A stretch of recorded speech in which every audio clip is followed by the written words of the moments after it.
I made the change. Look at me. Yeah. I'm a prime example of making a change. I done robbed. I done been to prison for murder. I done stole. I done helped people. I done helped people get robbed. I done did everything it is under the sun. I done did drugs. I done snorted cocaine. I done did everything. So like, I don't do none of that no more. That's the whole change right there. Yeah. I made a whole change. You know what I mean? I ain't even gotta sit right here and talk to you about anybody who know my life. Anybody who go look at this show, go see, oh, that's Kenny Clack. He used to be out here on powder. He used to rob. Welcome to Just Men, a life-changing program that resonates hope as well as encouragement.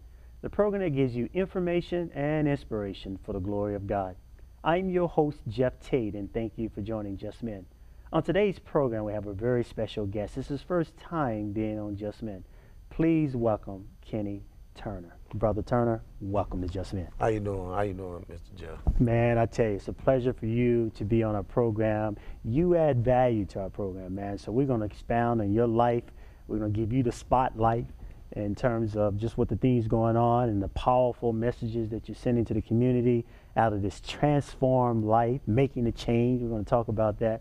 But before we dive into that dialogue and the depth of your life, share just a brief bio on who is Kenny Turner.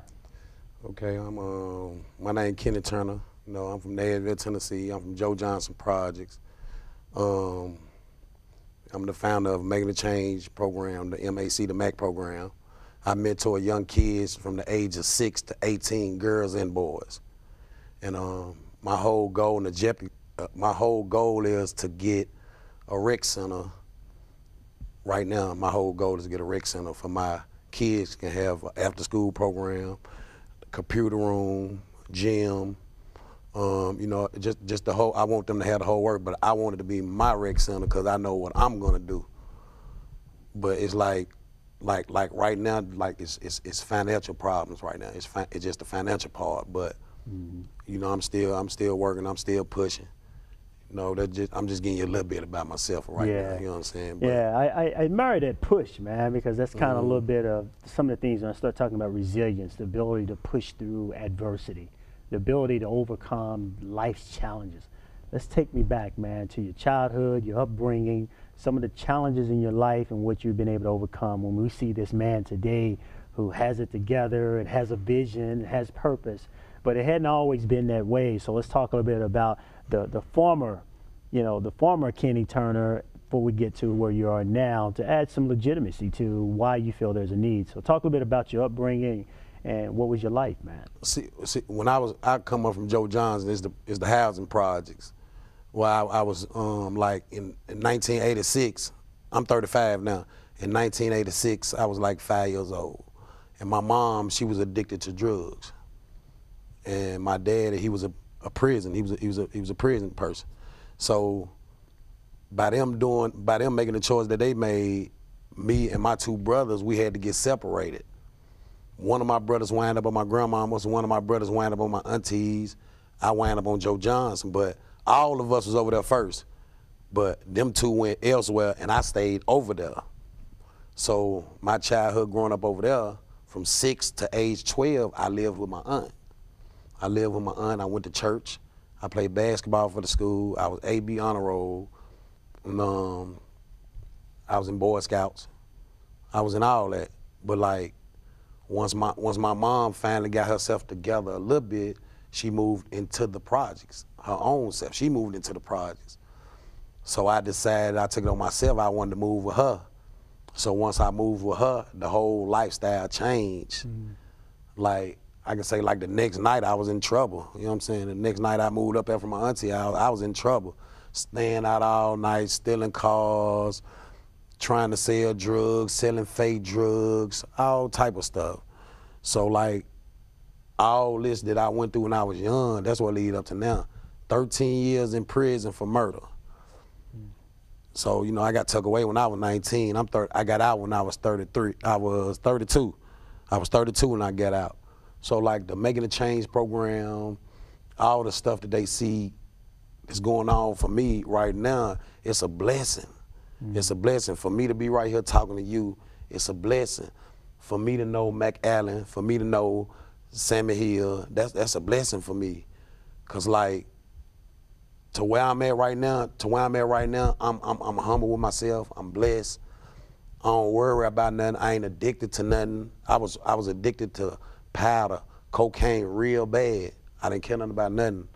I just wanted to rob people. I just wanted to, all my anger, I just wanted to take it out on people.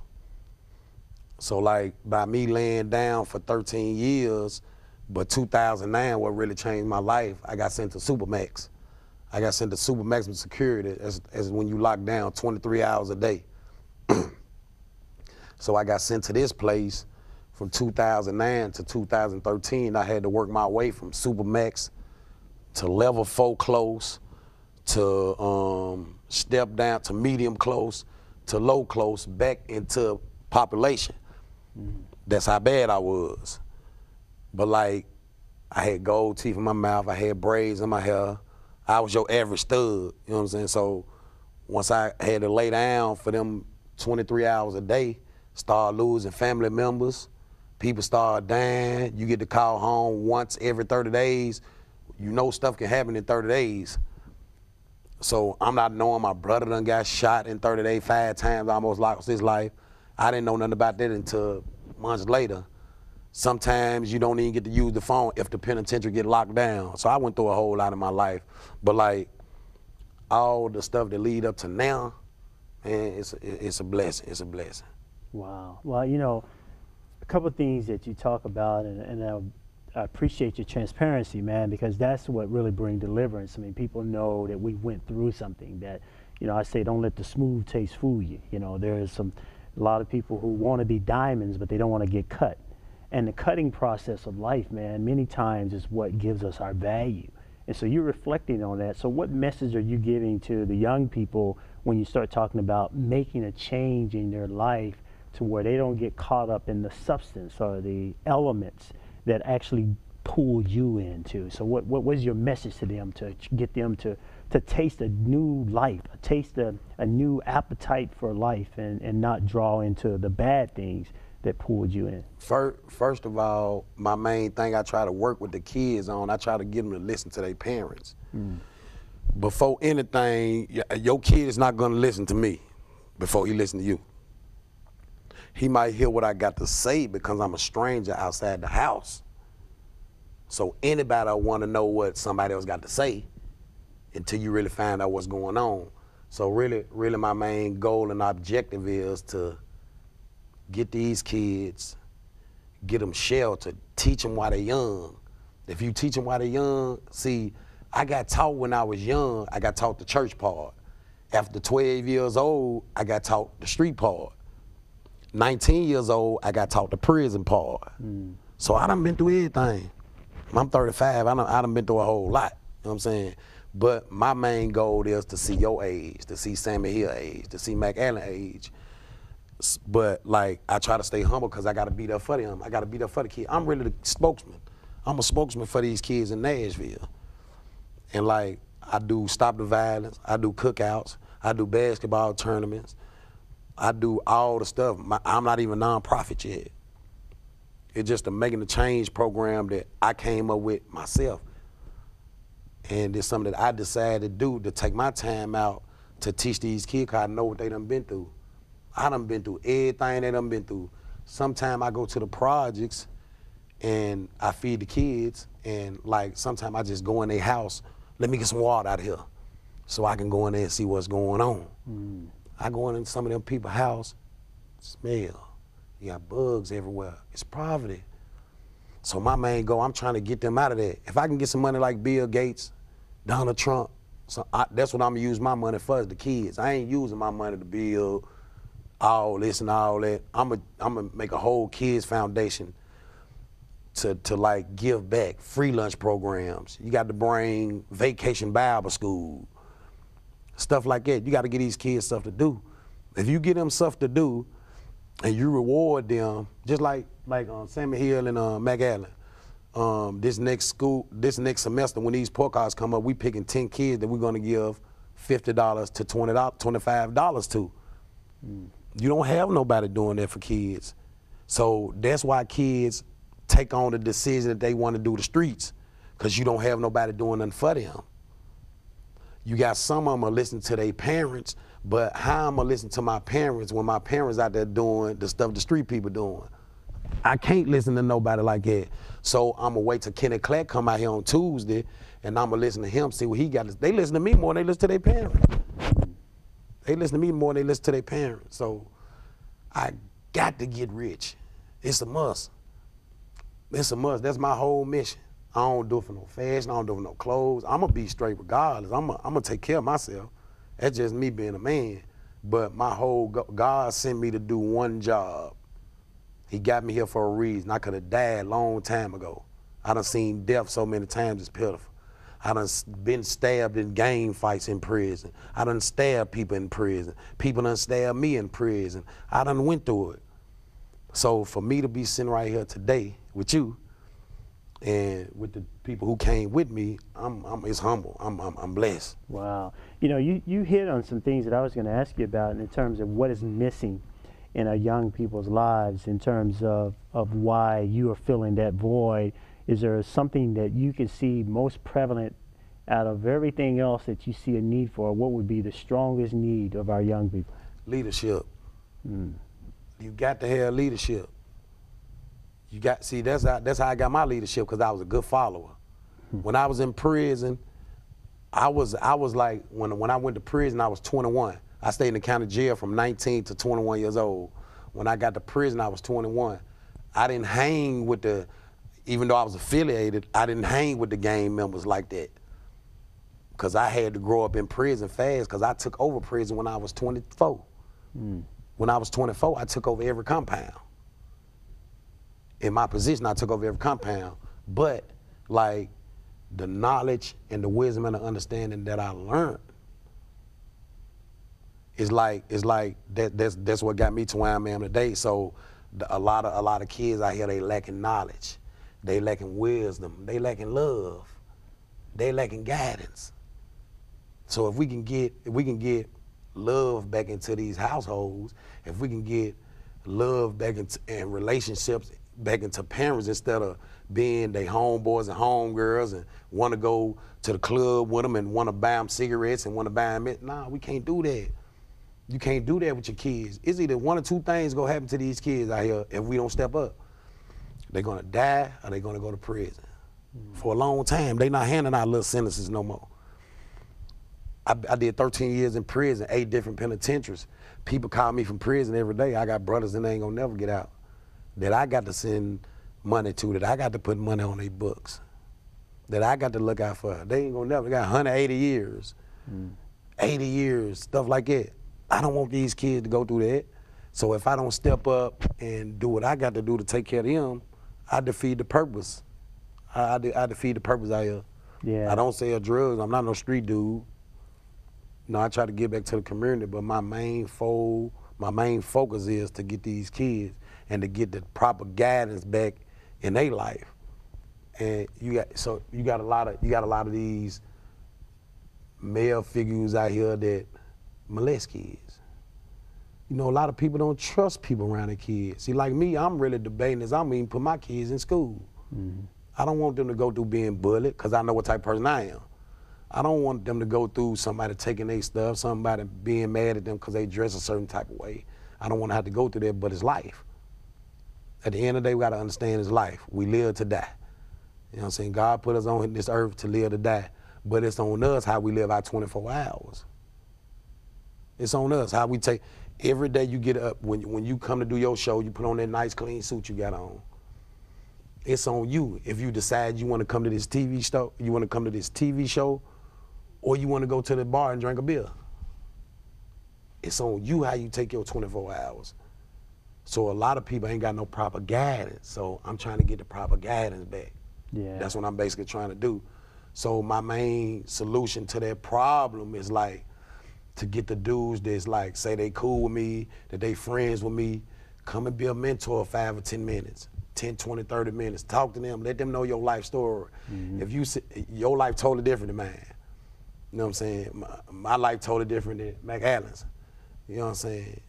So they probably listen to me. I got a story to tell them. McAllen got a story to tell them. I don't want no drug dealers around them. I don't want no people that's finna rob somebody when they get through talking to them. I need proper guidance around them. Somebody that's gonna guide them to get a proper education. Somebody that's gonna guide them to brush their teeth in the morning. Somebody gonna guide them to, you smell like this, go put some deodorant up on your arms. They need proper guidance. You guide them while they small. When they get big, you ain't gotta worry about that. They gonna go to college, they gonna go play some type of sports. But if you show them poverty, if you show them drugs, if you show them pants sagging and stuff all the time, that's what they gonna know.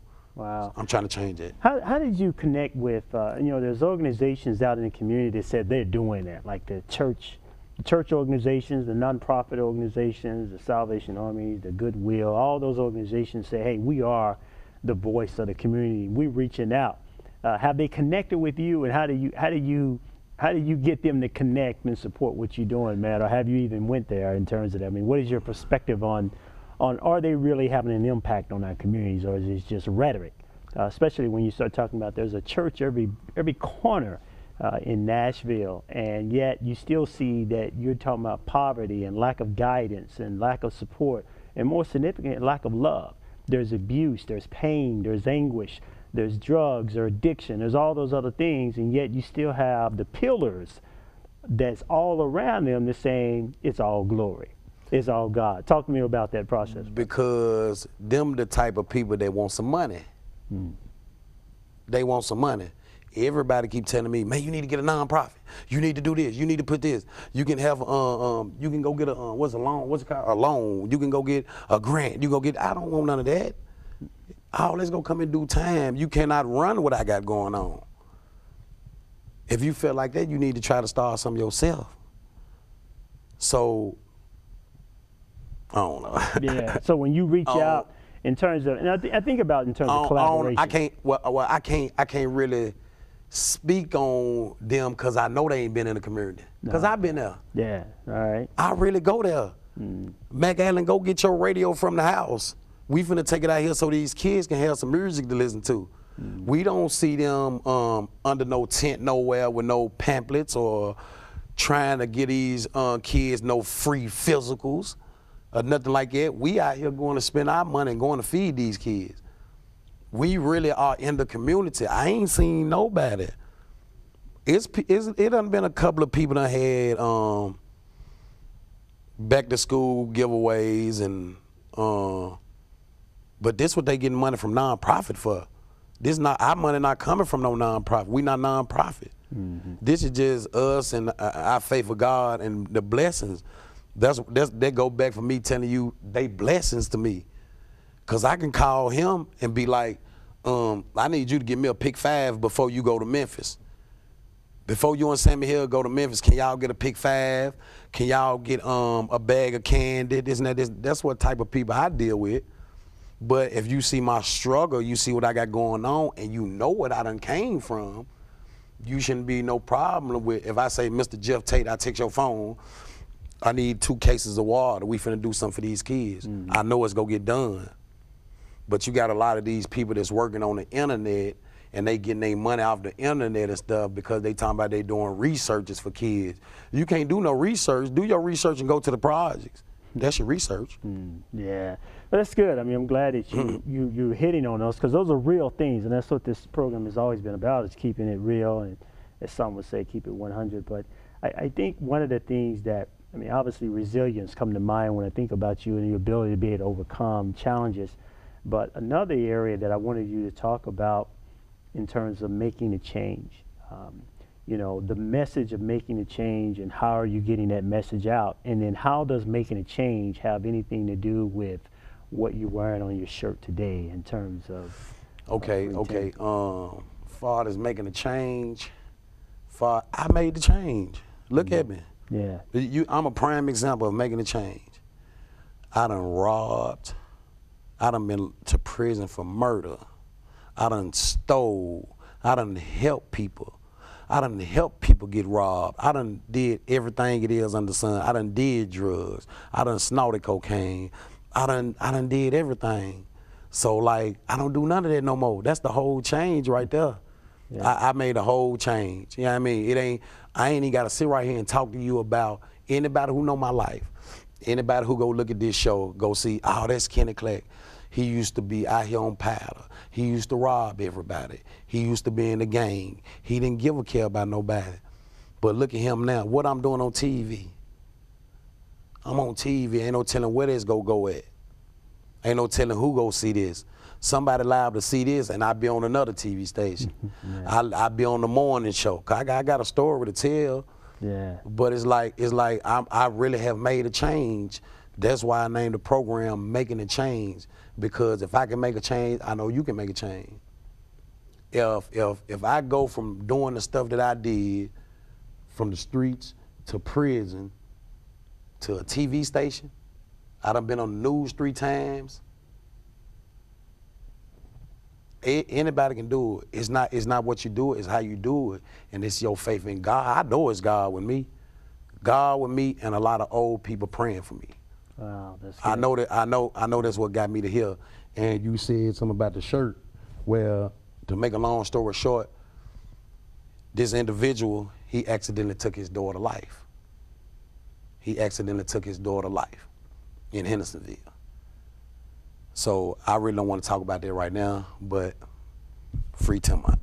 Yeah, and I think the whole point that you really hit on, which is beautiful, man, and that is the power of change through the pathway towards God.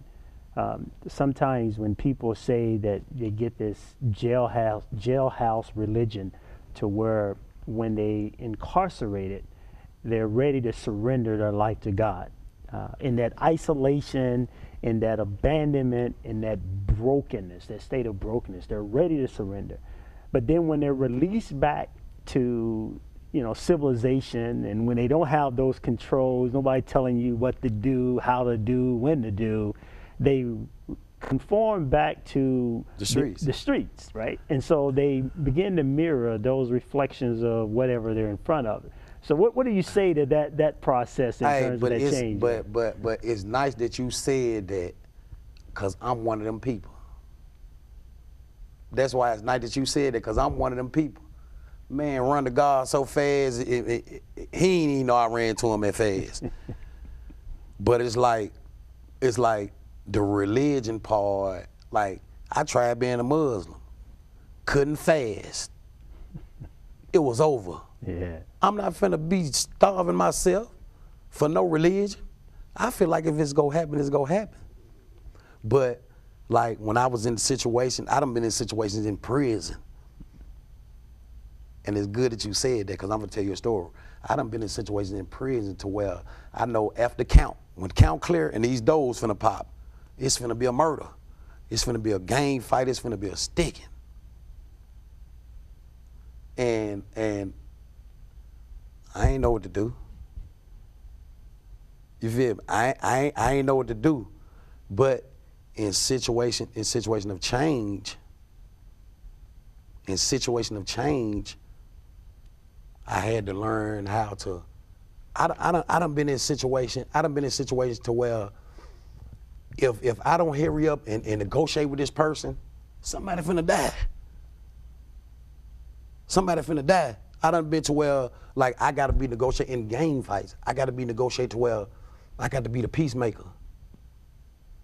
I got to be the peacemaker. If I don't be the peacemaker, something's finna go down right now. So I done been, to make a long story short, man, I done been through it in my life. So the whole making a change thing is like, it's not for no pat on no back. I don't want no props from nobody. I don't want nobody no thank yous. I just want you to bring your kids and have your kids to be a part of something. This is not nothing that's made up. This is real life right here. After 13 years of my life, spending my life in prison, I don't think there's a lot of people that's out here right now that done really walk the shoes that I done walk. So for me to do stuff for the kids, and I got my own kids, I got 5. And I got 2 babies that I'm finally getting to see them grow. My other kids, I didn't get to see them grow. So like, what I want for my kids is what I want for the kids in Nashville. I want the same thing I want for my kids, I want for the kids in Nashville. So like if it take me to sacrifice my time and what I got going on, I'm gonna do it for them. Yeah. I'm gonna do it for them, but I don't want nobody being like, oh, that's good, you doing this, and that. Bring your child. Everybody talk about my child somebody need to talk to them, they need help. I'm the person to help them. I don't care how bad they is, what gang they in, I'm willing to help your kid. Wow. That's But beautiful. you got to be willing to help your kid first. Yeah, yeah, that's good. You know, the transformation, Saul was a bad boy. I mean, when you start talking about, he later became Apostle Paul. The change was as a result of his road to Damascus. Saul was accused of prosecuting and imprisoned saints or Christians at the time. He would execute them. And he did this with zeal, with a tremendous amount of zeal. And yet, on the road to Damascus, the word says that that a light brighter than the sun came and knocked him off his horse. And though he was on a street that was crooked, it put him on a street called straight. And it began to change his life. And he's responsible for writing over 3/4 of the New Testament and about this relationship with God, this encounter with God that will change your life, and Okay, making that change. Okay, And let me so- say this. To go back on the religion part, you was talking about the religion part being locked up and about people running to God. People got to run to God. You got to run to God because at the end, God got the last results. But we find ourselves running to God because we know that he the one gonna be there to help us. But some people that get out of prison, they get caught up. That means the devil got them back. As soon as they get back locked up, they run to God. But see me, I made a change. I made a change. Yeah, yeah. And I appreciate you having me on this show. Man, God bless you. I just want to give a shout out to my mama. She rode 13 years with me, my mom and my aunt. They never let me down. Wow. So I just want to give a shout out to my program and everybody who working with me, Sammy Hill, M.A.C. Allen, the King of Media. And I appreciate it. Wow. Well, I tell you, you've blessed us. And, you know, I'm always reminded of, in Florence, Italy, there is the statue of the Renaissance period of David. David is a statue that is 17 feet high. David, the warrior, the one who overcome the lion and the bear, and obviously became king. But Michelangelo took a piece of marble and he began to shape it into the statue of David. It was just a block. It had no form. It was just totally lost. And they asked him, how did you make such beautiful art? And he says, David was already inside of the marble. All I did was chip away the excess, getting rid of that stuff that's not like me. And that's how you become changed. Right. Man, you bless me, Right, man. You man. God's You too, best. man. Stay focused. You too, man. Yeah. Appreciate it. Appreciate you having me. Oh, no, man. Yeah. Awesome job.